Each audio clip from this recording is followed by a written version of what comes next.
I'm ready. Hello all, this is Dr. Hassan from Henry Ford College. I want to show you how to use the VEX EXP robot. The VEX EXP robot comes with a very nice brain. You can actually remove the battery, charge it, and put it back there. So it looks like a drill stuff. Then you have very nice LCD that shows you values and different connections. You can actually use the remote with that too. I'm going to turn on the brain. So as you can see here, I have only 2 motors in my small robots. One of them connected to 6, the other one is connected to 10. Again, if you found your robot is going backward, you can actually switch these two, making sure your robot is moving forward. I connected a rangefinder sensor, which is an ultrasonic sensor, send the signal, get the signal back. That's why you have 2 wires here.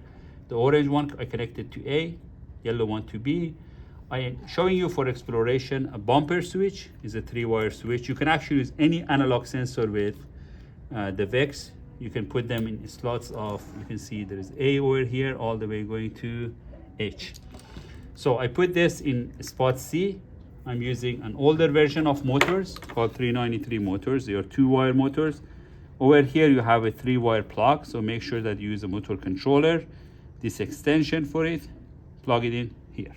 So let's move on to the programming part of it. I want to program the robot such that if you see the object here, detects the object, show the value of the object here, and also make an action, moving backward or do something similar.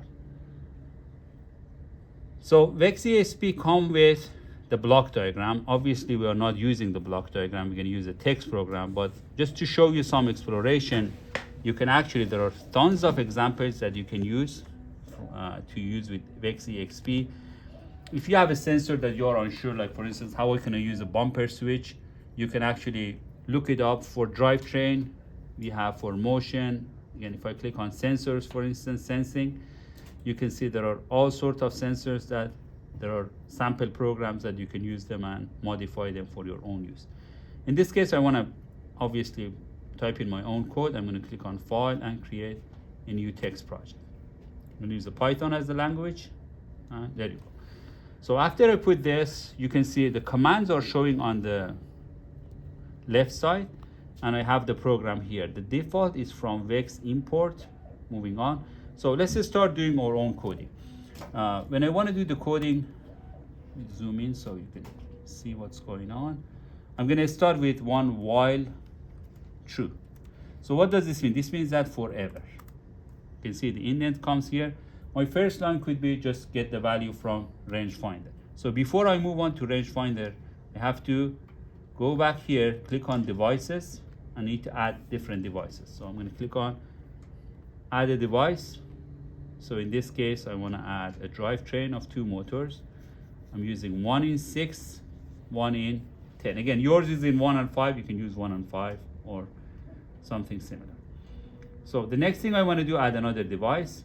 The other device I add is a 3-wire rangefinder.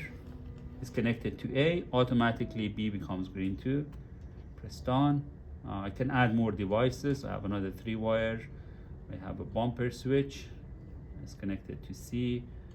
Moving on. I have another 3-wire. That's a 393 motor. This one connected to D and done. So when I come to the coding, if I just type in right here, if I type in range finder, I can say dot distance, ask me for the unit is going to be inches. You can see how easy it is to program. I'm going to put the value of the ranger in variable called S1. So S1 is equal to this. Now I want to print the S1 on the brain, so I'm going to say use the code brain dot screen. So let's clear the screen first. In the next line, I'm going to use brain screen and dot screen. I can actually set the cursor to a specific value. I can set the cursor to 1 and 1. On to the next line, I can continue the brain dot screen. This time I want to print the value, so I'm going to say S1 comma, yeah, sorry, screen dot print. Print the values. You can say print the distance, which is in inches. And then outside of this quotation, I can put a comma. I call this variable S1. Okay, so far I can actually try to see whether it's working or not. So, look like the connection is not there. Need to turn on robot again. Again, use the USB-C to connect it. Once the connection is there, the download, you can see instead of build comes download. Just download it. Ask me to save the robot. Yes. Save the project. 4 here. If there's any error, it's gonna pop up. So far, I don't have any error. So I can actually run it right now. So if I click on run here, you can actually alternatively click the run here. So as you can see here, it shows the distance. Distance is in inches. It's 2 inches. The default is could be, again, a lot more. And then as I move my hand closer or out away from it, the rangefinder shows us the distance. So I want to make a robot such that when it detects the object, it move around or go back. So to do so, I'm going to put a default code, for instance, drivetrain.drive.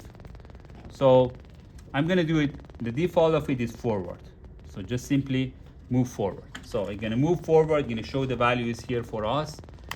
I'm going to ask the robot if the value of S1, again, rangefinder, came less than 20 inches.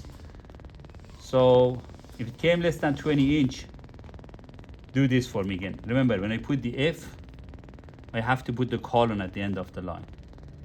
So press this, you get the second indent. That's Python. So here I'm going to type in reverse. So drivetrain dot drive for. So if you detect the object, drive for reverse, and then for 200 millimeter. So in this case, if you detect the object, go back for 20 centimeter, which is going to be almost this much. Go back. After you go back, you can actually do a turn. If I don't remember the code for turning, you always have the code on this side. You can actually click on it and drag it here. Let's try one more time. There you go. I have the drivetrain.turn for 90 degrees. So this code would be a code, hopefully, that's going to work on the robot. Once you take the object, it's going to move around. So let's test the code. I'm going to download the code here. Okay, no error.